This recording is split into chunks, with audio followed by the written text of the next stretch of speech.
चलिए स्टूडेंट्स, आज का जो हमारा टॉपिक है केमिस्ट्री में, उससे शुरुआत करते हैं। तो स्टूडेंट्स, आज का जो हमारा टॉपिक है वो है हीट ऑफ ट्रांजिशन। शायद सभी ने पढ़ा होगा। बोलिए यस सर, बिल्कुल सुना है हमने। क्या है? संक्रमण ऊष्मा। संक्रमण ऊष्मा, जिसे क्या कहा जाता है? हीट ऑफ, ठीक है, ट्रांजिशन के नाम से जाना जाता है। बोले जी सर, बिल्कुल पढ़ा हुआ है हमने। क्या होता है स्टूडेंट्स ये?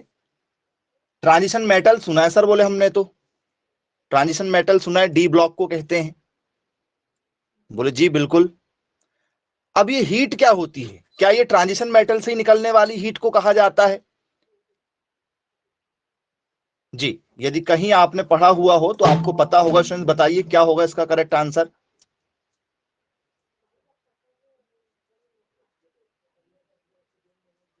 चलिए, तो यदि आपसे स्टूडेंट्स पेपर में यदि पूछ लिया जाए तो बहुत ही सिंपल तरीके से आपको इसको बताते हैं, विथ एग्जाम्पल भी आपको बताएंगे। तो स्टूडेंट्स, इसमें क्या होती, क्या इसे हम लोग ज्वलन की ऊष्मा कह सकते हैं, जो किसी चीज के जलने पर उत्पन्न होती है? क्या उसे ऐसा कहा जा सकता है? यदि आपसे पेपर में यदि पूछ लिया जाए तो कि भाई जो चीज जल रही है उससे जो ऊष्मा निकलेगी, क्या उसे हम लोग यहां पर ज्वलन की ऊष्मा कह सकते हैं? चलो, तो डेफिनेशन पर आ जाते हैं। सिंपल सी डेफिनेशन आपको देते हैं और आप ही खुद बताइएगा कि क्या हो सकता है। तो क्या है?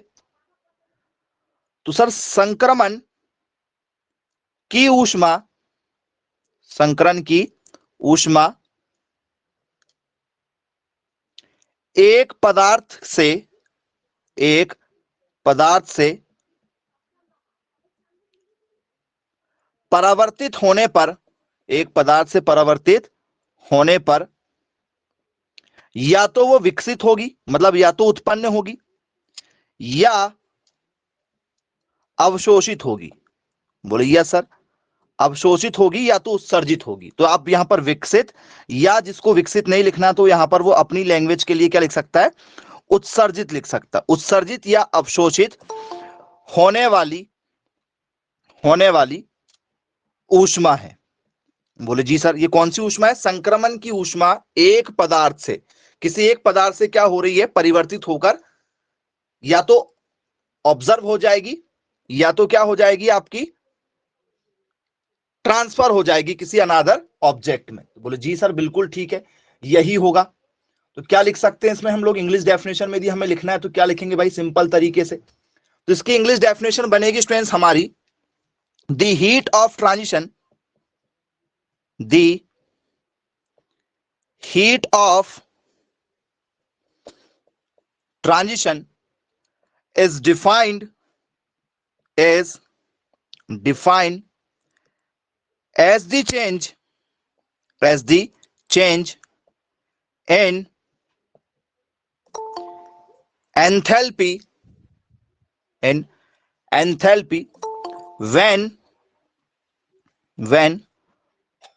1 mole of n, 1 mole of an element change from, change from one allotropic, one allotropic from to another, from to another। जिन लोगों को स्टूडेंट्स बोर्ड छोटी स्क्रीन में दिखाई दे रहा हो तो बोर्ड वाली स्क्रीन पर क्लिक करके उसको पिन कर लीजिएगा। चलिए, बोले जी सर बिल्कुल ठीक है, यदि हमसे पेपर में यदि पूछा जाएगा तो बोले हमसे आसानी से जो है बन जाएगा। चलिए, नोट डाउन कर लीजिए। अब इसको जरा स्टूडेंट्स एग्जाम्पल के थ्रू समझने की कोशिश करते हैं कि भाई एग्जाम्पल क्या कहना चाह रहा है हमारा। चलिए, एग्जाम्पल पर आ जाते हैं। तो कोई ऐसा एग्जाम्पल जो आपको लग रहा हो कि इसमें सही बैठे, इसको समझने के लिए यदि हम कुछ एग्जाम्पल पर यदि हम चलें तो आपके मन में कोई एग्जाम्पल ऐसा आ रहा है जिससे आप बता सकते हैं कि हाँ सर? तो सर 1 मोल यदि डायमंड यदि हम ले लें, 1 मोल डायमंड, तो क्या स्टूडेंट्स डायमंड को हम लोग ग्रेफाइट में कन्वर्ट कर सकते हैं क्या? ऐसा कुछ होता है कभी? जब हीरे के 1 मोल को ग्रेफाइट में परिवर्तित किया जाता है तो भैया ऊष्मा मुक्त होगी। डायमंड को ग्रेफाइट में कन्वर्ट कर सकते हैं। डायमंड और ग्रेफाइट दोनों जो है वो ट्रांजिशन में ही आते हैं। आते हैं क्या? हो सकता है कैसा? चलिए, अब स्टूडेंट्स आप लोगों ने सभी ने ज्वेलरी बनते हुए देखा है, बोले हाँ सर बिल्कुल ज्वेलरी बनते हुए देखा है।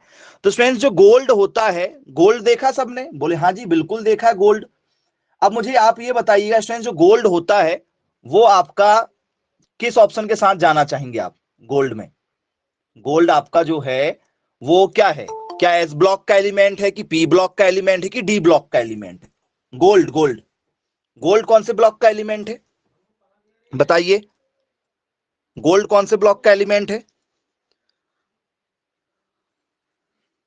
चलिए, तो स्टूडेंट्स आप सभी लोगों को पता है कि भैया जो हमारा गोल्ड होता है, ठीक है, एयू मतलब क्या हो गया हमारा सर? गोल्ड हो गया, मतलब क्या हो गया हमारा? सोना हो गया। तो स्टूडेंट्स क्या हम गोल्ड को किसी दूसरे के साथ में अलॉय में मिलाते हैं क्या? क्या उसका हम लोग अलॉय बनाते हैं? क्या उसे हम लोग मिश्र धातु बनाते हैं, उसका अलॉय बनाते हैं? बोले जी सर बिल्कुल ठीक है बनाते हैं, बोले हम लोग। तो स्टूडेंट्स क्या यदि हम उसे दूसरे चीज के साथ में यदि मिला रहे हैं और उसका क्या बना रहे हैं? अलॉय बना रहे हैं, जिसे हम लोग क्या कहते हैं? मिश्र धातु कहते हैं। तो बोले जी सर बिल्कुल बनाते हैं। तो गोल्ड जो है यदि आपसे पेपर में यदि पूछा जाए कि भैया अलॉय मेटल जो है एयू जो है वो किसके साथ में मिल सकता है? सर ज्वेलरी बनाते हम लोग, उसमें कुछ आपने देखा होगा, आपने जब भी देखा होगा तो सर 24 कैरेट आता है। 24 कैरेट सोना सुना है? बोले हाँ सर बिल्कुल ठीक है। 24 कैरेट सोने के कभी भी कोई भी ज्वेलरी नहीं बनती है? बोले जी सर बिल्कुल नहीं बनती है। 23 कैरेट सोने की बनती है? बोले जी सर बिल्कुल 23 कैरेट सोने की बनती है। 22 कैरेट की बनती, मेन ज्वेलरी जो होती है वो 22 कैरेट तक की बनती है? बोले जी बिल्कुल। 21 कैरेट की बनती है। तो मतलब यदि आप 22 कैरेट तक जाओगे तो सर इससे गोल्ड अच्छा बन जाता, जो भी ज्वेलरी बनाना बना लेते हैं। तो इसमें कुछ ना कुछ मिलाया जाता होगा? बोले यस सर बिल्कुल ठीक है। मतलब गोल्ड की जो प्रॉपर्टी है, जैसे मान चलो भाई गोल्ड की जो प्रॉपर्टी है वो ज्यादा है, गोल्ड की प्रॉपर्टी ज्यादा होगी। अब इसके साथ में मान चलो क्या मिलाते हैं भाई बताओ? गोल्ड की ज्वेलरी के यदि हमें बनाना है तो गोल्ड ज्वेलरी को बनाने के लिए क्या इसमें कॉपर मिलाया जाता है या ब्रॉन्ज मिलाया जाता है या सिल्वर मिलाई जाती है? गोल्ड की जो ज्वेलरी बनती है उसमें किसे एलॉय के रूप में मिलाया जाता है? एनीवन? सभी लोगों ने गोल्ड की ज्वेलरी देखा ही है, बताइए क्या मिलाते हो? गोल्ड की यदि मैं आपसे बात ज्वेलरी की बात करूं तो गोल्ड ज्वेलरी जो होती है उसमें आप लोग कौन सा एलॉय मिलाते हैं? जी एनीवन कोई बताना चाहे कौन सा कॉम्पोजिशन होता है भाई उसमें? चलिए, तो सर उसमें कॉपर मिलाते हैं। वेरी गुड बेटा, चलो जो बच्चे बता रहे हैं भाई अच्छी बात है, आप बता रहे हैं। तो सर एयू के साथ में सीयू मिलाया जाता है। एयू मतलब हो गया गोल्ड और सीयू मतलब हो गया कॉपर। कॉपर मतलब क्या होता है सर? कॉपर मतलब होता है तांबा। कॉपर मतलब क्या होता है सर? तांबा होता है। बोले जी सर बिल्कुल ठीक है, कॉपर मतलब तांबा होता है। तो स्टूडेंट्स वो तांबा मिलाते हैं। अब भाई तांबा का जो रेट है वो बहुत कम है और गोल्ड का रेट तो बहुत ज्यादा है, लेकिन फिर भी ज्वेलरी बनाना तो एलॉय मिलाते हैं। और जो आपसे ज्वेलरी की दुकान होती है वो आपसे किसका पैसा कमाते हैं सर? वो तो एक आपसे जो ज्वेलरी बनवाते हैं उसका पैसा कमा लेते हैं, और दूसरा जो ये इसका भी रेट वो क्या करते हैं? गोल्ड के बराबर में लगाते हैं। तो आप यहां देखोगे भाई एयू जो है इसके क्या है? तो सर इसका जो हीट है वो ज्यादा है, तो सर इसकी हीट क्या हो जाएगी सर? इसमें जाएगी। और ये मतलब ये हीट क्या कर रहा है सर? ये हीट छोड़ रहा है, और ये हीट को क्या कर रहा है? मान चलो गेन कर रहा है। तो एक हीट दे रहा है, एक हीट ले रहा है। जब तो भाई इक्वल कंडीशन बनेगी ना भाई, दो चीजें आपस में कैसे मिल सकती हैं बताओ? भाई कोई तो या तो डोनेट करता होगा अपने इलेक्ट्रॉन बैलेंस बनाने के लिए, और या तो कोई इलेक्ट्रॉन लेता होगा। जैसे आपने नॉर्मली फॉर्मूले भी कई बार देखे कि भाई जैसे NaCl बनाना है, NaCl बनाना है, तो भाई कोई प्रॉपर्टी तो पॉजिटिव होगी, कोई प्रॉपर्टी तो नेगेटिव होगी। या तो वो इलेक्ट्रॉन लेता होगा, यदि इलेक्ट्रॉन लेगा मतलब हीट को ऑब्जर्व कर रहा है, ऐसा समझ लो आप लोग। और यदि इलेक्ट्रॉन दे रहा है मतलब अपने अंदर ज्यादा हीट हो गई तो किसी को दे रहा है, तब तो एक उसका बैलेंस बनेगा। बोले जी बिल्कुल बैलेंस बनेगा। तो यही कंडीशन आपको यहां पर देखने के लिए मिलती है। तो बोले जी सर बिल्कुल ठीक है, यही कंडीशन हमें यहाँ देखने के लिए मिल जाती है। तो हीट ऑफ यदि आपसे ट्रांजिशन यदि पेपर में पूछा जाए तो हीट ऑफ ट्रांजिशन क्या है आप लोगों की? बोल सर एक पदार्थ से परिवर्तित होने वाली ऊष्मा या तो अवशोषित होगी या तो उत्सर्जित हो जाएगी, वो भी किसमें? संक्रमण धातु में ऐसा अक्सर होता है। तो बोल सर एग्जाम्पल, इसके लिए एग्जाम्पल आपने देखा कि भाई जब एक मोल हीरे को, एक मोल डायमंड को, किसको?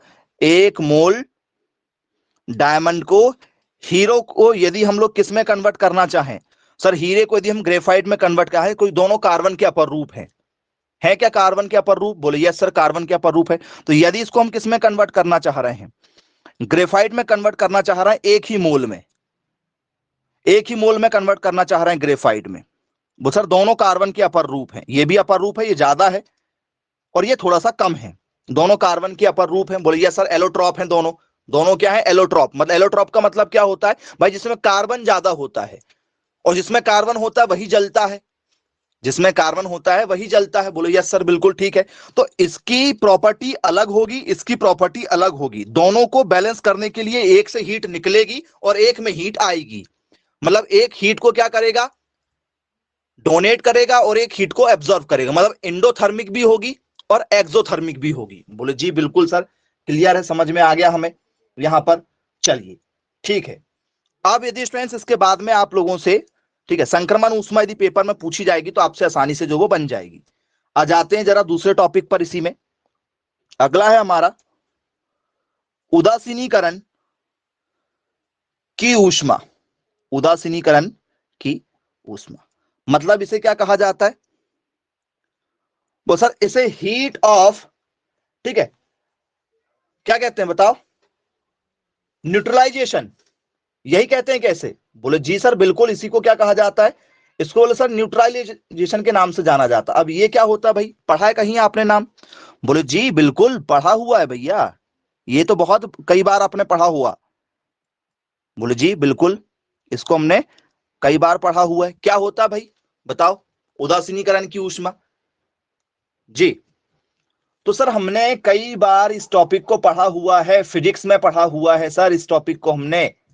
हमें जब टीचर प्रैक्टिकल करवाते थे तो हमें लेकर जाते थे, तो हमने ओम का नियम पढ़ा है, हमने इलेक्ट्रोड वाले बहुत सारे प्रैक्टिकल किए हुए हैं फिजिक्स में भी, वहां देखा है हम लोगों ने। वहां नहीं देखा तो अब आज आप यहां देख लेंगे। क्या होता है स्टूडेंट्स, पेपर में यदि आपसे पूछ लिया जाए तो क्या लिखेंगे आप? इस क्या होता है बताओ? एनीवन मैसेज करके आप बता सकते हैं यदि आपने कहीं देखा हो, पढ़ा हो, इसके बारे में कुछ जानते हैं तो आप बिल्कुल बताइए किस चीज से संबंधित है ये। चलिए बताते हैं आपको कि उदासीनीकरण की ऊष्मा क्या होती है, कैसे आप इसको समझ सकते हैं। तो पेपर में यदि स्टूडेंट्स आपसे पेपर में ये क्वेश्चन यदि बना सिंपल तरीके से तो क्या लिखेंगे? बोल सर कोई भी केमिकल रिएक्शन जो हो रही है उसमें अभिकारक की जो मात्रा होती है, जरा देखिएगा, मैं आपको डेफिनेशन के साथ में समझा रहा हूं, पहले जरा डेफिनेशन देखिएगा, आपको क्लियर हो जाएगा। किसी भी रासायनिक अभिक्रिया, मतलब कोई भी केमिकल रिएक्शन हो रही है, किसी भी रासायनिक अभिक्रिया के द्वारा या अभिक्रिया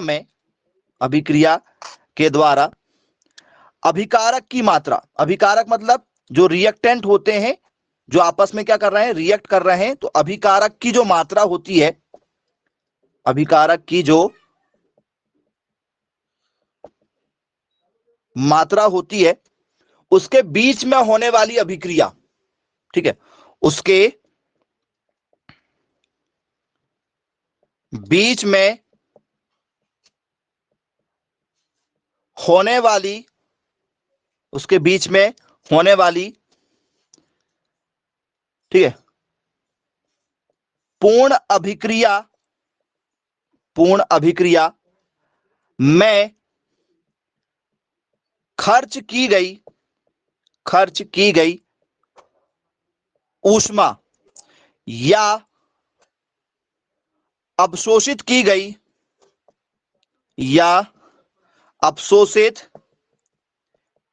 गई ऊष्मा की मात्रा को उदासीनीकरण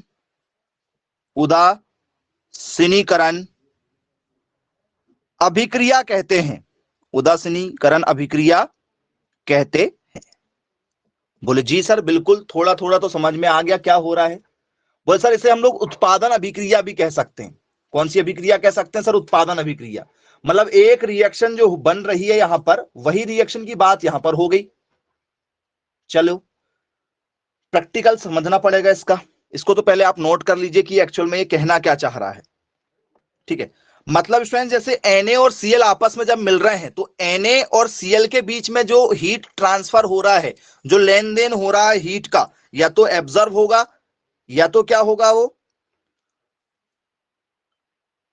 या तो सिस्टम में एनर्जी आएगी या तो सिस्टम से एनर्जी बाहर जाएगी। तो बोले यस सर बिल्कुल ठीक है। तो स्टूडेंट्स इस कंडीशन को कहा है उसने, अब उसको प्रैक्टिकल समझना पड़ेगा हमें। इंग्लिश डेफिनेशन देख लेते हैं और फिर दोनों को प्रैक्टिकली समझते हैं कि एक्चुअल में ये कहना क्या चाह रहा है। तो क्या बनेगी definition? The heat of neutralisation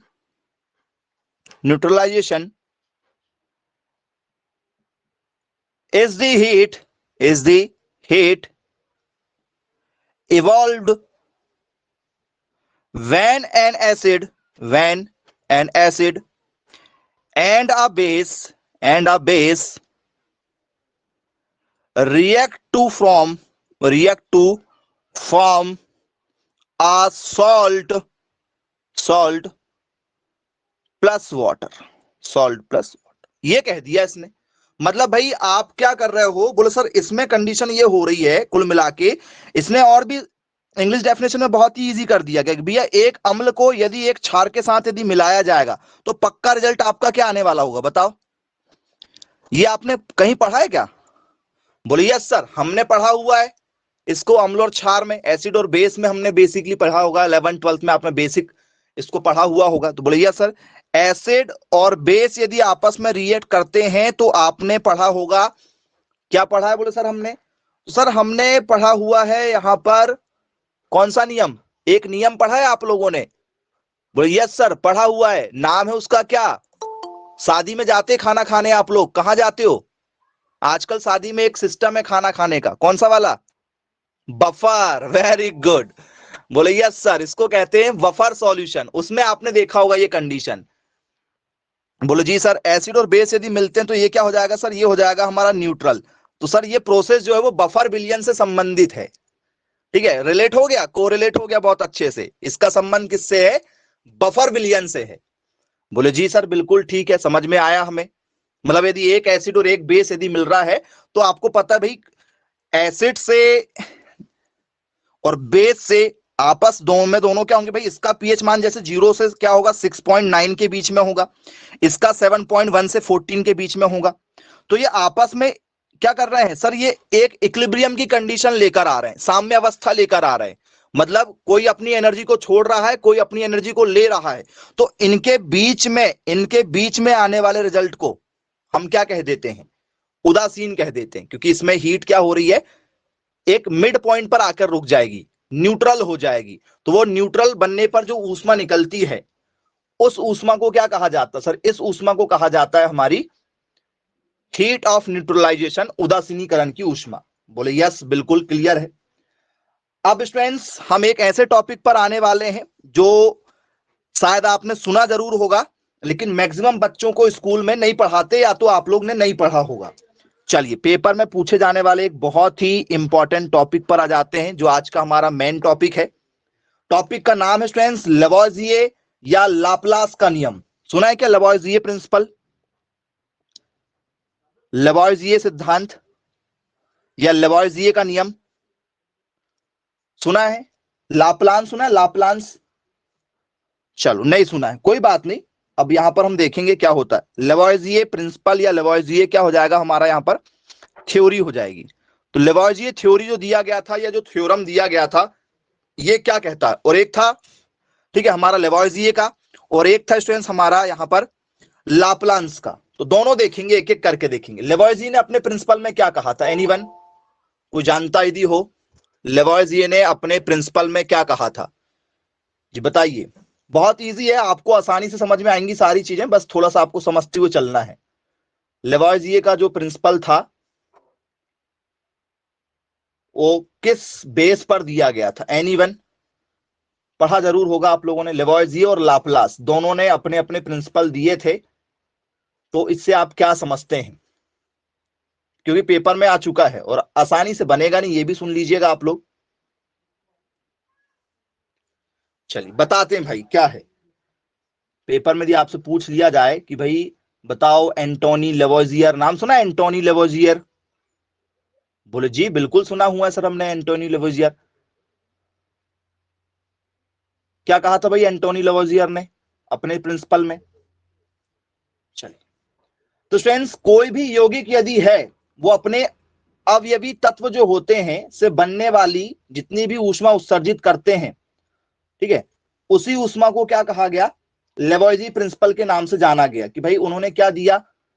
ऊष्मा के बारे में बताया, ठीक है, दोनों ने मिलकर बताया। आओ जरा दोनों की एक प्रोसेस देख लेते हैं। तो एंटोनी लेवोइजियर और लाप्लास दोनों के प्रिंसिपल पर चर्चा करेंगे।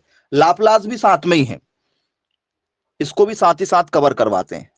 लाप्लास, लाप्लास नियम।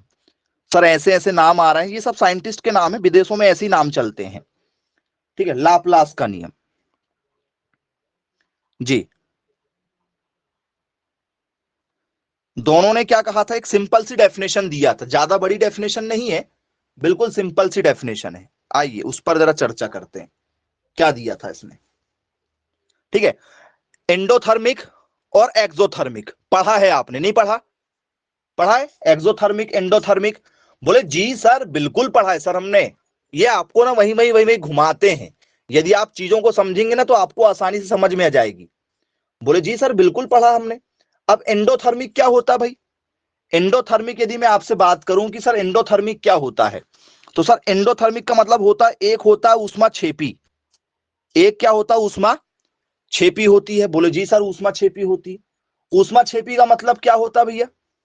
ऊष्मा छेपी का मतलब क्या होता है? जो ऊष्मा को क्या कर रही है? क्या कर रही है? बाहर छोड़ रही है। बोले जी सर बिल्कुल ठीक है, बाहर छोड़ रही है। चलो जैसे कार्बन है और ऑक्सीजन है, ये आपस में मिलकर क्या बने सर? कार्बन डाइऑक्साइड बने। और इसने क्या किया? वो सर इसने एनर्जी को छोड़ा। इसने एनर्जी को क्या किया? बोले सर छोड़ा। तो एनर्जी छूटी वो सर डेल एच में, मतलब डेल एच मतलब हीट निकलती बाहर।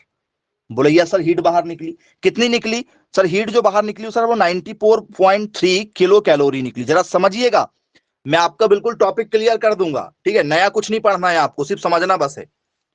बोले यस सर ये हमने ऊष्मा छेपी में पढ़ाई, आज के समय में 9th क्लास में भी आपको मिल जाएगा देखने के लिए, लेकिन ये है हमारे 12th में। और उसका एडवांस ये लेवोजियो और ये लाप्लास है, ये एडवांस में आ जाएगा आपका। एक और आपने सुना होगा स्टूडेंट्स इसी का भाई, ऊष्मा शोषी। ऊष्मा छेपी का एक भाई है ऊष्मा शोषी। ये क्या करता है? एक्सोथर्मिक क्या करता है बताओ? सर एक्सोथर्मिक का काम है ऊष्मा को लेना। ऊष्मा छेपी, छेपी मतलब क्या हो रहा है कि भैया एनर्जी बाहर जा रही है, सिस्टम से एनर्जी क्या हो रही है? देखो जब दो चीज आपस में मिली तो सिस्टम से एनर्जी कहां निकल रही है? सर बाहर निकल रही है। बोले जी सर सिस्टम से एनर्जी बाहर निकल रही। अब ये क्या करेगा सर? ये एनर्जी को क्या करता है सर? ये एनर्जी को क्या करेगा सर? ये एनर्जी को ले लेता है। यही जो एनर्जी है इसकी, ठीक है, ये जो एनर्जी है इसकी, वो एनर्जी को क्या करेगा? ये किलो कैलोरी, ये एनर्जी को क्या करेगा सर? ये एनर्जी को ले लेता है। चलिए, तो इसमें क्या समझ में आ रहा है? जब ये प्रक्रिया आप करोगे, जब कार्बन को ऑक्सीजन से मिलाओगे तो कार्बन डाइऑक्साइड बनेगा। कार्बन डाइऑक्साइड बनेगा तो सिस्टम से एनर्जी बाहर जाएगी, सिस्टम में एनर्जी कम हो जाएगी। और जब यदि आप कार्बन डाइऑक्साइड को कार्बन और ऑक्सीजन में मिलाओगे तो आपको एनर्जी लगेगी, और ये एनर्जी सिस्टम ले रहा है। सिस्टम एनर्जी दे रहा है, सिस्टम एनर्जी ले रहा है। ऊष्मा शोषी, शोषी मतलब भाई सोखना, एनर्जी को वो सोख रहा है, सोख रहा है मतलब ले रहा है, ऐसा समझ लो। एक्सो, बोलिए सर लेना। एंडो, एंड लिखा है, एंड का मतलब होता भाई खत्म, तो एनर्जी क्या हो रही? खत्म हो रही, मतलब बाहर जा रही, ऐसा समझ सकते हो भाई, एंड हो रही है। बोलिए सर बिल्कुल ठीक है, क्लियर है। तो स्टूडेंट्स यही कंडीशन को लेवोजियर और लाप्लास का नियम कहा गया। यही नियम को क्या कहा गया? लेवोजियो और लाप्लास का नियम कहा गया। हाँ जी बोलिए। सर आपने उसमें छेपी को इंग्लिश में एंडोथर्मिक बोल दिया, कुछ गड़बड़ हो गया? Yes sir. ये एंडो है, ये एंडो है, ये आपका एक्सो है। चलिए, बोले जी सर बिल्कुल ठीक है, क्लियर है, बन जाएगा हमसे यदि पेपर में यदि पूछा जाएगा तो नोट डाउन कर लीजिए आप। चलिए, ये एक्सोथर्मिक है आपका। तो बोले जी सर, अब इन दोनों का जो कॉम्बिनेशन है स्टूडेंट्स, इन दोनों का जो कॉम्बिनेशन है, देखो इसको पहले किसी और ने बता दिया, लाप्लास ने और लेवोजियर ने क्या कहा कि भाई हम दोनों रिएक्शन को जब एक साथ करवाएंगे, जब दोनों रिएक्शन को हम एक साथ कराएंगे, तो इन्होंने कुछ नहीं किया, समझना जरा। इनने अपना नाम वाहवाही के लिए क्या किया? ऊष्माक्षेपी का, एक्सोथर्मिक का और ऊष्मा शोषी का, एंडोथर्मिक का क्या कर लिया, ठीक है, सिर्फ ये चीज को क्या कर लिया, कॉपी कर लिया। बोले एक्सोथर्मिक और एंडोथर्मिक दोनों में जो प्रक्रिया हो रही है उसमें ऊर्जा एक समान होती है। एक्सोथर्मिक में निकलने वाली ऊष्मा और एंडोथर्मिक में निकलने वाली ऊष्मा आपस में दोनों बराबर होती है। ये कहा इसने, ऊष्माक्षेपी और ऊष्मा शोषी दोनों में निकलने वाली ऊष्मा आपस में बराबर होती है। ये कहा इसने सिर्फ, बाकी और कुछ नहीं था। आ जाओ जरा उसी को मैं आपको, ठीक है, डेफिनेशन के थ्रू समझाता हूं, आपको क्लियर हो जाएगा। डेफिनेशन क्या दिया लेवोजियर ने, तो इसमें कहा गया स्टूडेंट्स, दी energy change accompanying any transformation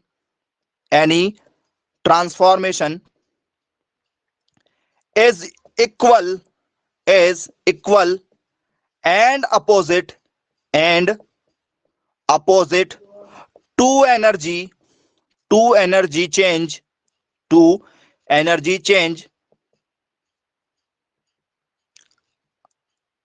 accompanying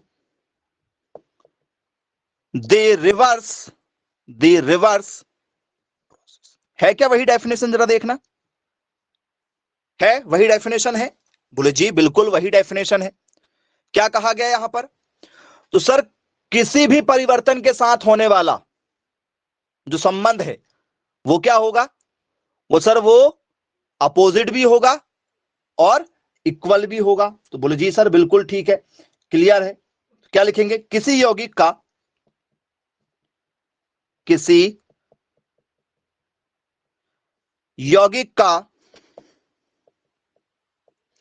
उसके अवयवी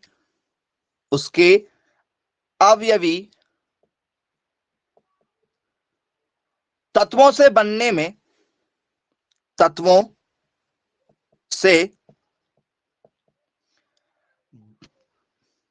अवयवी तत्वों से बनाने में, ऐसा लिख लेते हैं, तत्वों से बनाने में जितनी ऊष्मा या तो अवशोषित होती है या तो उत्सर्जित होती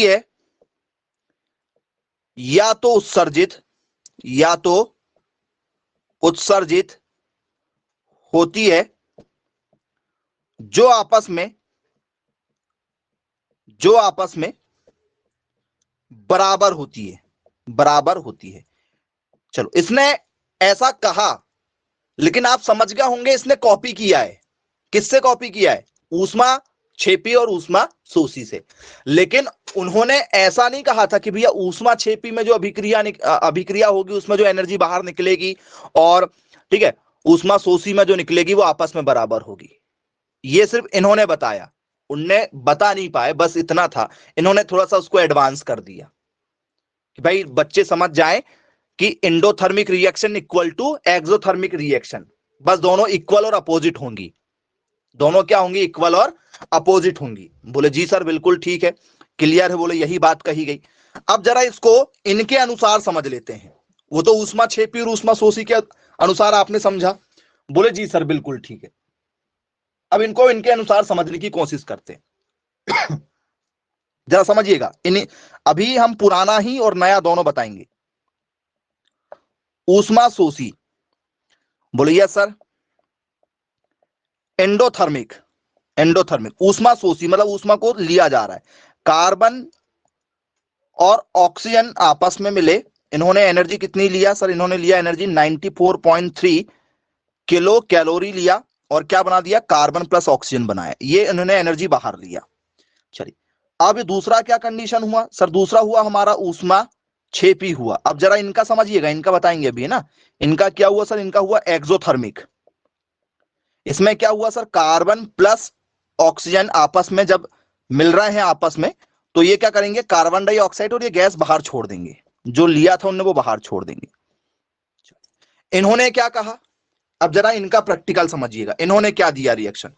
इन्होंने दिया कि भैया जब ऊष्माक्षेपी अभिक्रिया हो रही है तो इसका मतलब है कि भैया कार्बन डाइऑक्साइड जब आपस में क्या कर रहा है सर, कार्बन और ऑक्सीजन में ये मिल रहा है। तो स्टूडेंट्स इसने क्या लिया, इसने एनर्जी लिया क्या, जरा देखो इसने एनर्जी लिया क्या। तो इन्होंने यहां इसको यहां ऐड किया, इन्होंने अलग से लिखा डेल एच इक्वल टू, बोले इसने ये एनर्जी जो है वो पॉजिटिव लिया। इन्होंने क्या किया, इसको डेल एच में कन्वर्ट किया, डेल एच लिखा, हीट को इक्वल टू पॉजिटिव कर दिया 94.3 किलो कैलोरी। क्या ये वही था, लेकिन एक बताने का सिस्टमेटिक तरीका कि भैया हीट जो है वो पॉजिटिव है, ऐसे बता दिया उसने। हीट क्या हो रही है, बोले सर पॉजिटिव है। कर सकते हैं क्या ऐसा, बोले हाँ बिल्कुल लिख सकते हैं। लिखने का तरीका बदल दिया उसने थोड़ा सा, उसको बच्चों को समझा दिया कि भैया हीट यहां पर पॉजिटिव है क्योंकि सिस्टम एनर्जी ले रहा है। जब सिस्टम एनर्जी ले रहा है तो सिस्टम के अंदर एनर्जी आ जाएगी। भाई यदि आप खाना खा रहे हो तो आपके अंदर एनर्जी आ रही है। भाई इसने एनर्जी लिया तो वो पॉजिटिव दिखाया उसने। बोले जी बिल्कुल सर, अच्छा काम किया इसने। चलो जरा दूसरा देख लेते हैं, दूसरा क्या दिया उसने। इसी वाले को जैसे इनने दिए वैसे ही दिया इसने, और नाम भी बाजू में बकायदा लिखा, ऊष्मा शोषी भी लिख के दिया है, एंडोथर्मिक भी दिया ब्रैकेट में, लाप्लास ने लेवोजियर ने बाद में लिख के भी दिए हैं ब्रैकेट में, छोटे छोटे ब्रैकेट में, कि ये ऊष्मा शोषी के ही द्वारा लिया गया है। चलिए इसमें क्या कहा उसने सर, कार्बन प्लस ऑक्सीजन दोनों आपस में मिले, क्या बना सर, कार्बन डाइऑक्साइड बना। इन्होंने एनर्जी क्या दिया सर, बाहर निकाल रहे हैं सिस्टम से एनर्जी। देखो ये वाली जो एनर्जी थी प्लस में थी, सिस्टम से एनर्जी कहां जा रही सर, बाहर। बाहर जा रही मतलब क्या हुआ सर, माइनस में। तो यही एनर्जी को उसने क्या कहा सर, माइनस में, देखो किलो कैलोरी। बोले जी सर बिल्कुल ठीक है। तो क्या ये दोनों एनर्जी, ये पॉजिटिव में है ये नेगेटिव में, क्या ये आपस में positive equal to negative equal है क्या। भले ही दोनों अपोजिट हैं, पॉजिटिव और नेगेटिव अपोजिट हैं, लेकिन दोनों इक्वल हैं। क्या ये बात लाप्लास की और लेवोजियर की सही हुई क्या, देख लो। यही कहा था उन दोनों ने मिलकर। क्या उन्होंने जो स्टेटमेंट दिया उससे आप एग्री हो गए, बोले जी बिल्कुल सर एग्री हैं हम तो। चलिए आई होप आप लोगों को लाप्लास जो है टॉपिक बिल्कुल क्लियर हो गया होगा, क्योंकि पेपर में यहां से कई बार क्वेश्चन बन चुके हैं। थर्मोडायनेमिक्स का ये बहुत ही बढ़िया क्वेश्चन माना जाता है, और जब भी यहां से क्वेश्चन आए हैं मैक्सिमम बच्चे गलत करते हैं, मैक्सिमम कंडीशन में क्वेश्चन गलत होने के चांस होते हैं आपके। अब जरा आ जाते हैं, आपको एमसीक्यूज दे रहे हैं कि किस तरीके से आप इसमें क्वेश्चन हैंडल कर सकते हैं। आइए जरा देखते हैं आपके क्या इसमें ओपिनियन है, उसको समझते हैं। पहला क्वेश्चन है हमारा, the law of Lavoisier and Laplace illustrated मतलब क्या हमारा, लेवोजिए तथा लाप्लास नियम आधारित हैं, नियम आधारित हैं। ये किस चीज पर आधारित हैं ये नियम दोनों हमारे। तो पहला ऑप्शन जरा सुनिएगा फिर बताइएगा क्या होगा। पहला नियम है हमारा, ठीक है, ये आधारित है हमारे कंजर्वेशन ऑफ एनर्जी, ऊर्जा संरक्षण पर, ऊर्जा संरक्षण पर। आपसे ही पूछूंगा मैं, आप ही बताएंगे इनके आंसर सही क्या हो सकते हैं। आपको क्या लग रहा है इसका करेक्ट आंसर क्या बनना चाहिए, क्या ये इसका करेक्ट आंसर होगा, या स्टूडेंट्स इसका जो करेक्ट आंसर है हमारा, ठीक है, यदि उसके हिसाब से यदि हम चलें तो क्या इसका आंसर जो है वो मैकेनिकल एंड थर्मल एनर्जी हो जाएगा क्या, मैकेनिकल और थर्मल एनर्जी। मैकेनिकल मतलब यांत्रिक तथा, ठीक है, थर्मल मतलब क्या हो जाता है भाई, यदि आपसे किसी ने पेपर में पूछा भी थर्मल एनर्जी निकल रही है, तो थर्मल आपने पावर प्लांट भी सुना है, बोले जी बिल्कुल सर सुना है। थर्मल का मतलब क्या होता है सर, थर्मल का मतलब होता है ऊष्मीयता, या जिसे हम लोग थर्मल बोलते हैं मतलब तापीयता, ऊष्मीयता या तापीयता ऊर्जा, ये इस पर आधारित है क्या। चलिए तापीय ऊर्जा कहा जाता है। इसके बाद में यदि आपसे पूछा जाए भी और क्या, तो क्या स्टूडेंट्स ये जो हमारा नियम है ये कंजर्वेशन ऑफ मास पर डिपेंड है, कंजर्वेशन ऑफ मास पर मतलब द्रव्यमान संरक्षण पर आधारित है क्या, द्रव्यमान संरक्षण नियम पर आधारित है क्या? या स्टूडेंट्स ये जो नियम है हमारा, ये मैकेनिकल एंड केमिकल दोनों पर आधारित है क्या? केमिकल एनर्जी, मैकेनिकल और केमिकल एनर्जी पर आधारित है क्या? मतलब ये आप लोगों की यांत्रिक तथा यदि बात किया जाए केमिकल मतलब रासायनिक अभिक्रिया पर आधारित है। इन चार ऑप्शन में से आप किसके साथ जाना पसंद करेंगे स्टूडेंट्स, बताइए जरा, कौन सा करेक्ट आंसर आपको लग रहा है इसमें से? फर्स्ट लग रहा है। जी मैसेज करें स्टूडेंट्स, किस आंसर के साथ जाना चाह रहे हैं आप? Very good. तो सर हम ऑप्शन नंबर ए के साथ जाएंगे। सभी बच्चे ऑप्शन ए ही कह रहे हैं, कारण भी है इसका। वेरी गुड, बहुत बढ़िया, आप सभी लोग यहां पर आंसर सही देना चाह रहे हैं। बिल्कुल, वेरी गुड, बहुत बढ़िया। यदि आपसे पेपर में यदि पूछा जाए तो आप 100% क्या दे रहे हैं? सही आंसर दे रहे हैं। चलिए ऑप्शन नंबर ए के साथ जाएंगे। बोले जी सर बिल्कुल ठीक है। अब आप ऑप्शन नंबर ए को जो चुने हैं वो बिल्कुल सही है, और इसका कारण क्या होना चाहिए? यदि आपसे कारण यदि मैं पूछूं भी क्या कारण है, तो बोले सर देखिए, आपने हमें बताया ऊर्जा संरक्षण। ऊर्जा संरक्षण का मतलब क्या होता है? कंजर्वेशन ऑफ एनर्जी का मतलब क्या होता है? सर ऊष्मा को ना तो उत्पन्न किया जा सकता है और ना ही नष्ट किया जा सकता है, ये हमने पढ़ा हुआ है। क्या पढ़ा हमने? कि the total energy of an isolated system remain constant it said to be conserved. बोले जी सर बिल्कुल, ये भी पढ़ा है हमने। और क्या पढ़ा हमने? बोल सर दूसरे तरीके से पढ़ा है हमने कि energy can neither be create और destroyed but can only converted from one form to another form. मतलब ऊष्मा को ना तो उत्पन्न किया जा सकता है, ऊर्जा को ना तो उत्पन्न किया जा सकता है, ना ही नष्ट किया जा सकता है, केवल इसे एक फॉर्म से दूसरे फॉर्म में कन्वर्ट किया जा सकता है। मतलब एनर्जी जो होगी आपकी क्या होगी? बिल्कुल इक्वल होगी। बोले जी सर बिल्कुल, एनर्जी जो होगी हमारी क्या होगी? इक्वल होगी। तो यहां पर जो आपने सिस्टम की एनर्जी देखे थे सर वो पॉजिटिव निकली थी, और वही आपकी क्या निकली थी? नेगेटिव निकली थी। ऊर्जा में दोनों में कोई परिवर्तन नहीं था, सिर्फ एक फॉर्म था पॉजिटिव का और एक फॉर्म था नेगेटिव का। दोनों आपस में इक्वल थी। कोई अलग से दूसरी एनर्जी आई थी क्या? बोले सर नहीं आई। तो ये 100% किस पर डिपेंड है? बोले सर ऊर्जा संरक्षण पर डिपेंड है, क्योंकि दोनों में जो है वो सेम एनर्जी निकली थी, एक पॉजिटिव की थी और एक बोले किसकी थी? नेगेटिव की थी। तो बोले जी बिल्कुल क्लियर है। बोले पेपर में भी हमसे पूछा जाएगा तो बन जाएगा। चलिए, आई होप किसी को कोई डाउट इस टॉपिक पर नहीं होना चाहिए। नोट डाउन कर लीजिए। अब स्टूडेंट्स हम आगे बात करेंगे, आगे के टॉपिक पर आ जाते हैं। चलिए एक और टॉपिक दे रहे हैं आपको, पहचान करने के लिए दिया जाए।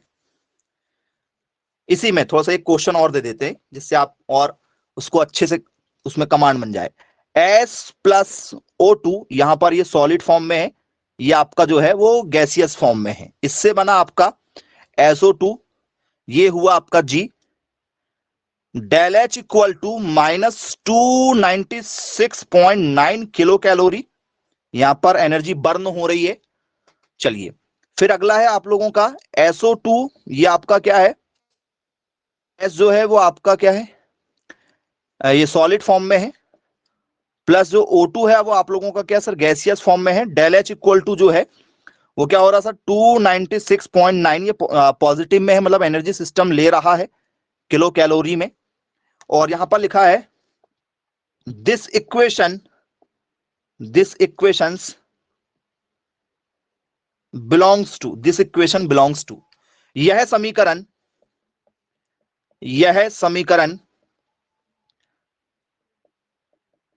आधारित है, यह समीकरण आधारित है। ऐसा पेपर में क्वेश्चन आ चुका है, ऑलरेडी पूछा जा चुका है। तो अब यहां पर आपको जो है वो बताना है कि ये समीकरण किस पर आधारित है। क्या स्टूडेंट्स ये जो समीकरण है आप लोगों का वो ठीक है एंडोथर्मिक पर आधारित है क्या? एंडोथर्मिक मतलब क्या? ये आप लोगों का ऊष्मा शोषी पर आधारित है, या ये जो टॉपिक है आप लोगों का वो एक्सोथर्मिक पर डिपेंड करता है? एक्सोथर्मिक जी, या ये जो आपका टॉपिक जो है ये स्टूडेंट्स आप लोगों का ठीक है किस पर निर्भर करता है? लोवाइजर ठीक है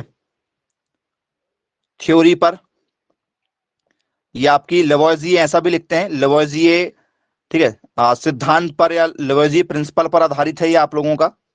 या फोर्थ नंबर का स्टूडेंट्स आप लोगों का है ठीक है क्या स्टूडेंट्स? ये जो प्रिंसिपल है हमारा ये हीट ऑफ सॉल्यूशन पर डिपेंड है, विलयन की ऊष्मा पर निर्भर है। विलयन की ऊष्मा किस पर आधारित है बताओ? अब आप लोगों को सोचना पड़ेगा। अब मैक्सिमम बच्चे यहां पर कंफ्यूज हो जाते हैं कि सर करें तो क्या करें, इस टॉपिक पर क्या करना चाहिए।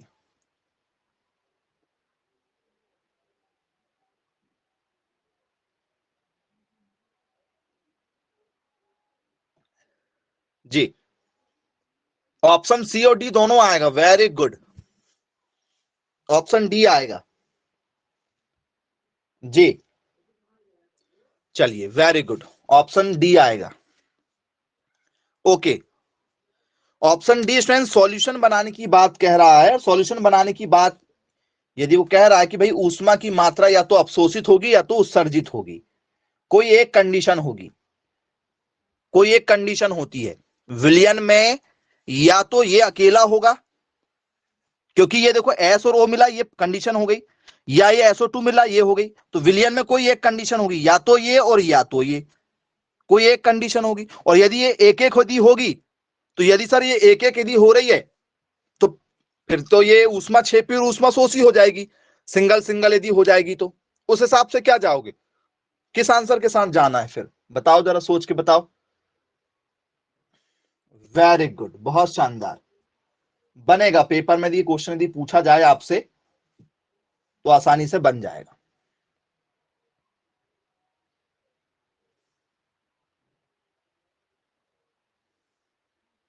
चलिए बहुत अच्छी बात है भाई,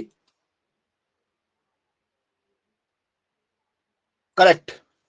चलिए ऑप्शन नंबर सी के साथ जाना चाह रहे हैं और सी ही आपका यहां पर करेक्ट आंसर होगा, क्योंकि दोनों कंडीशन जो है वो लवाइजियर में होती है और किसमें होती है, हमारी लाप्लास में होती है।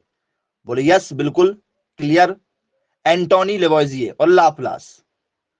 अब यदि स्टूडेंट्स एक क्वेश्चन आपको दे रहे हैं, अब उसमें पहचान करके बताइएगा कि एक्चुअल में ये जो कंडीशन है वो कैसी है।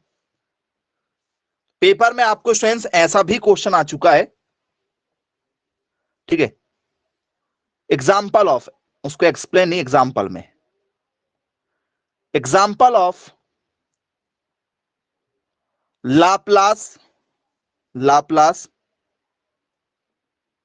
लेवोजियर, ठीक है, एग्जाम्पल ऑफ लाप्लास लेवोजियर, क्या बताना है, लेवोजिए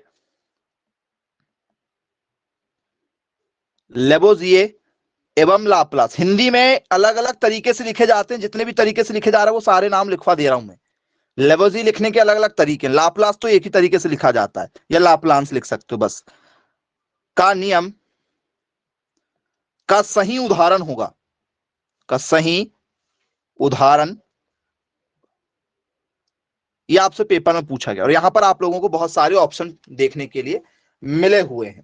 पहला ऑप्शन जो आपके पेपर में पूछा जा चुका है उस पर आ जाते हैं। चलिए, BaCl2 प्लस H2O से students BaCl2 plus twice H2O, ये होगा यहां पर, या स्टूडेंट्स यहां पर KCl plus aqueous H2O, aqueous मतलब जलीय विलयन H2O प्लस KCl, ठीक है, ये होगा। ऑप्शन नंबर सी स्टूडेंट्स यहां पर आप लोगों का, ठीक है, CS2 liquid plus thrice O2 gas से आप लोगों का CO2 gas plus SO2 gas, ये होगा।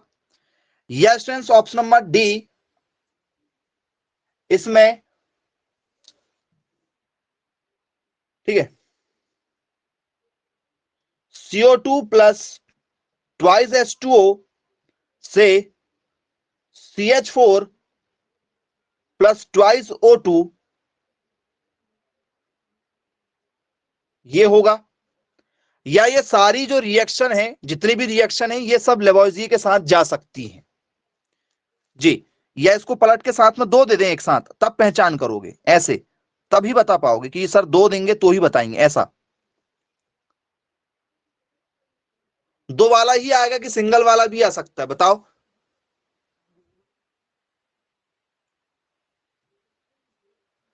लेवोजिए और लाप्लास के यदि एग्जाम्पल यदि आए तो अभी फिलहाल जो दिए गए हैं उनमें से किसके साथ जाना चाहोगे?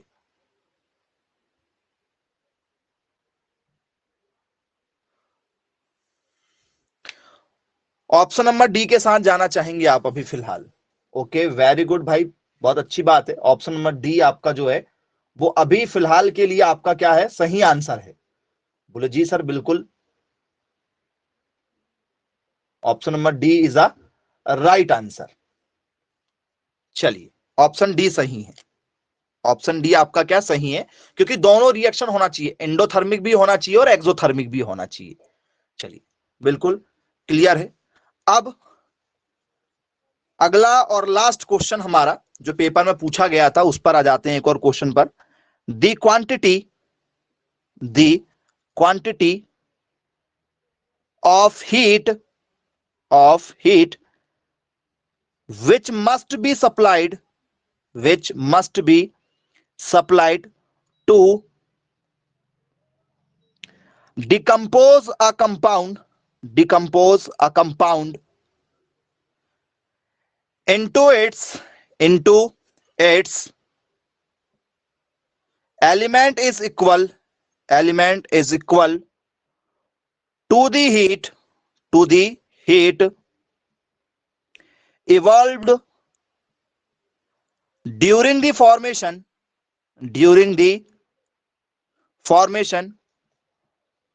of that compound। ये आप लोगों से पेपर में एक जो है वो बिल्कुल थ्योरेटिकल क्वेश्चन पेपर में पूछा जा चुका है। ये आपसे क्वेश्चन आया था। क्या कहना चाह रहा क्वेश्चन भाई हमारा? तो क्वेश्चन ने कहा किसी यौगिक को उसके तत्व में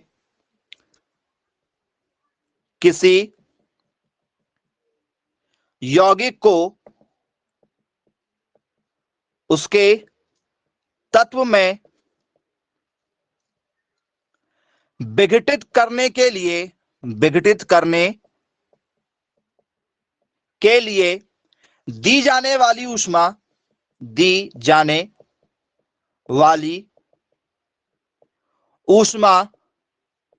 की मात्रा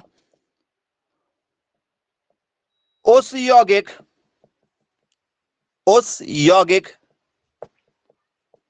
के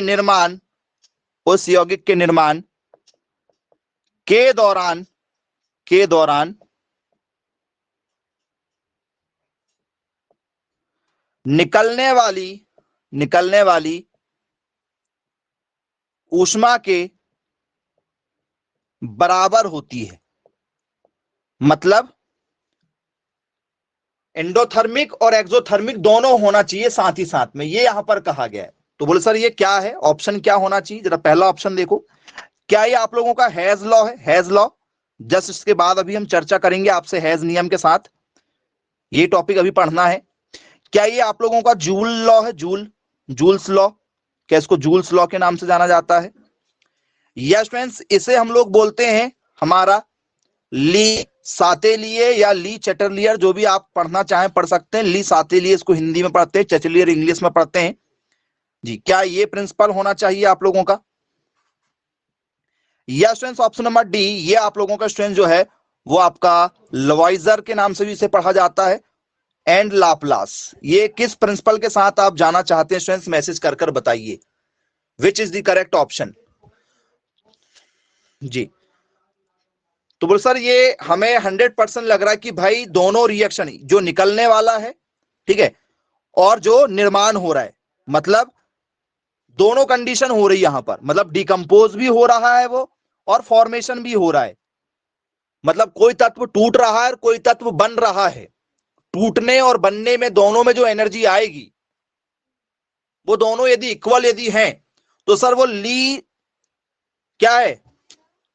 ली सातेलिए है? नहीं बोल सर, वो लीवोजियर और लाप्लास है। आई होप समझ में आ गया होगा कि लेवोजिए और लाप्लास का नियम क्या होता है। सभी लोगों को जानकारी हो गई, इसकी टॉपिक भी क्लियर हो गया होगा। बहुत ही अच्छा टॉपिक था जो आप लोग प्रीवियस क्लास में मिस कर चुके थे। तो चलिए ठीक है स्टूडेंट्स, आज की क्लास को यहीं समाप्त करते हैं। Bye bye, take care.